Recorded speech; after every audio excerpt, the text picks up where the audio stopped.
Assalamualaikum warahmatullahi wabarakatuh. Di sini kembali lagi bersama saya Stefan Nurjana. Di sini saya akan menjelaskan di pertemuan ini saya akan melanjutkan penjelasan tentang source code sederhana pada pembuatan aplikasi QVMD. Nah, di sini saya akan menjelaskan OOP. Yang pertama ini adalah kelas sederhananya dari OOP. Nah, pembuatan kelas sederhananya itu dengan kelas, contohnya di sini saya membuat kelas karyawan. Nah, setelah itu kelas kita tulis di sini nama sesuai yang kalian inginkan. Kalau di sini saya membuat kelas karyawan. Lalu ini adalah contoh codingannya. Nah, kelas body ini terdiri dari sebuah pernyataan berupa atribut, fungsi, dan data dari kelas. Nah, seperti ini data dari kelas tersebut. Di kelas ini juga kita menggunakan init. Init itu adalah metode konstruktor, yaitu metode khusus yang digunakan Python untuk menginstalisasi pembuatan objek dari kelas tersebut. Ini fungsi dari init. Lalu di sini juga kita menggunakan serve. Itu fungsinya untuk memanggil fungsi. Argumen ini otomatis ditambahkan oleh Python. Contohnya seperti ini, kita mau memanggil fungsi nama dan gaji. Nah, dia itu akan secara otomatis dipanggil oleh serve ini. Nah, ini contohnya.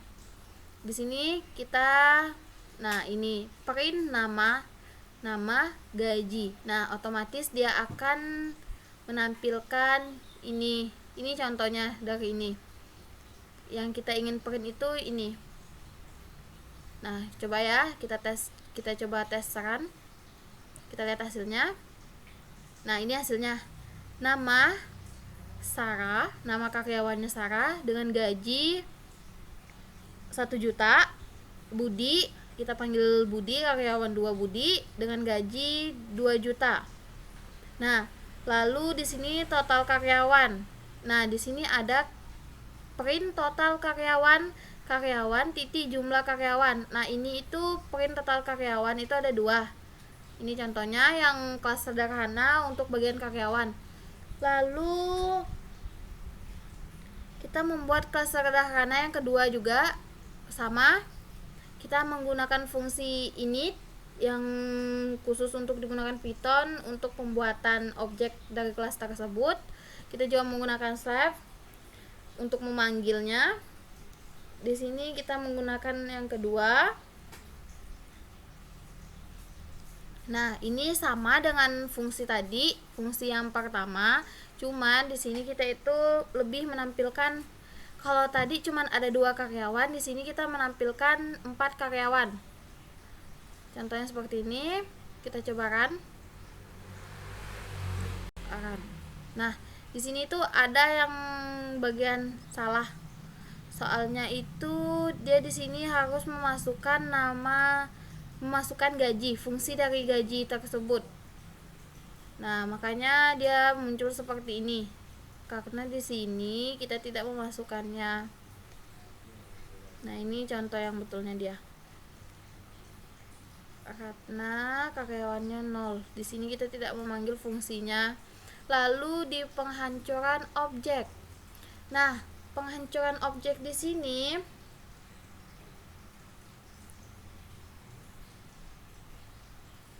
di sini juga sebelumnya kelas sederhana itu kita ada yang namanya, kita menggunakan getar ini untuk mengakses atribut objek.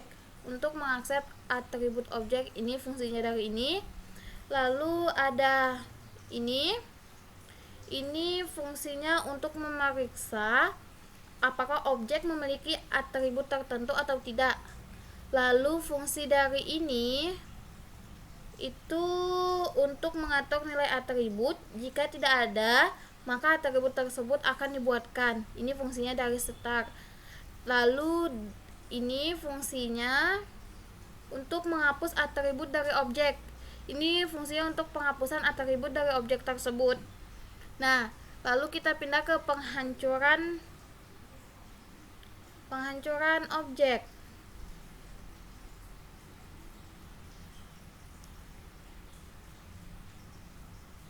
Penghancuran objek. Nah, di sini itu di penghancuran objek ini, penghancuran objek itu adalah pengumpulan sampah. Biasa disebut dengan pengumpulan sampah untuk menghapus objek yang sudah tidak terpakai secara otomatis untuk menghemat memori. Koleksi sampah di Python itu terus berjalan pada saat program dieksekusi dan dipicu pada saat tidak ada lagi referensi atau variabel yang menuju ke objek. Nah, jumlah referensi objek terus juga bertambah pada saat variabel yang menuju ke objek tersebut.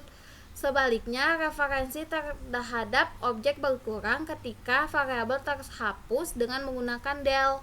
Contohnya ini, kita menggunakan del di sini. Del.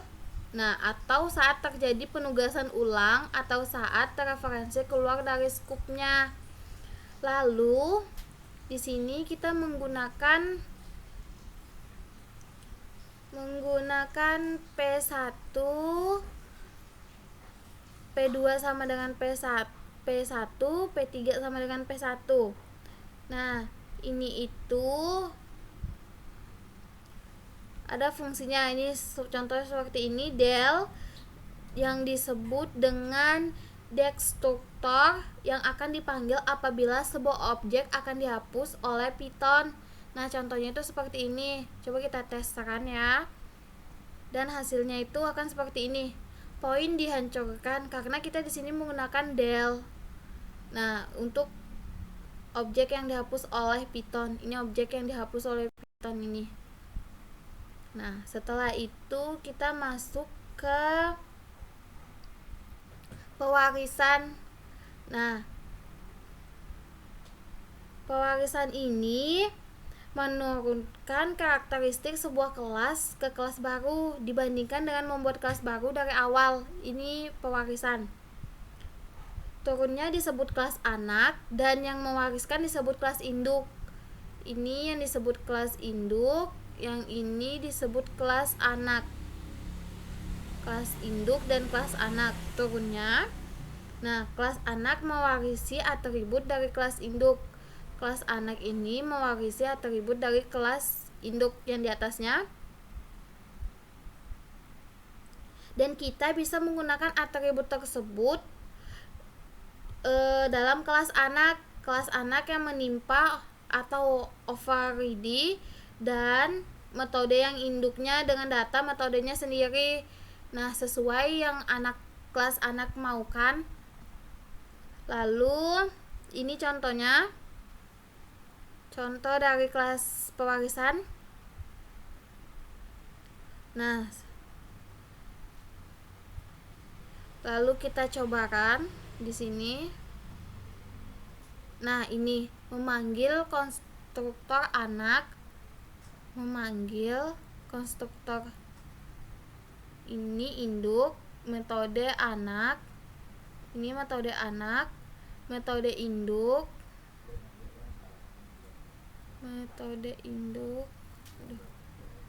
ini atribut induk, metode anak. Nah, contohnya seperti itu. Lalu di metode overriding ini kita mengabaikan fungsi dari kelas induk di dalam kelas anak. Di metode overriding ini alasannya untuk melakukan overriding adalah karena kita memodifikasi atau mengubah metode yang sudah diturunkan dari kelas induk di dalam kelas anak. Contohnya seperti ini. Ini contoh metode overriding. Nah, di sini bagaimana metode yang dari induk dapat mendefinisikan sendiri metode dengan nama yang sama di kelas anak, dan yang dijalankan adalah metode yang ada di kelas anak. Ini contohnya, kita cobakan. Nah, ini contohnya memanggil metode anak. Nah, ini dia menjalankan sendiri metodenya yang dari induk, tapi tetap menggunakan metode dari kelas anak. Lalu di bagian overloading, di sini operator, misalnya kita membuat sebuah kelas vektor untuk menunjukkan vektor dua dimensi. Apa yang terjadi bila kita menggunakan tanda plus?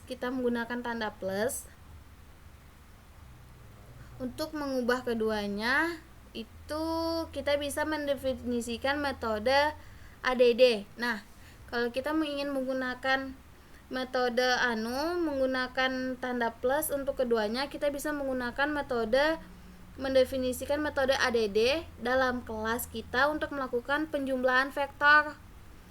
Nah, di sini tidak ada tanda plus karena kita menggunakan ADD untuk melakukan penjumlahan vektor dan kemudian akan berfungsi sesuai kehendak kita. Contohnya di sini vektor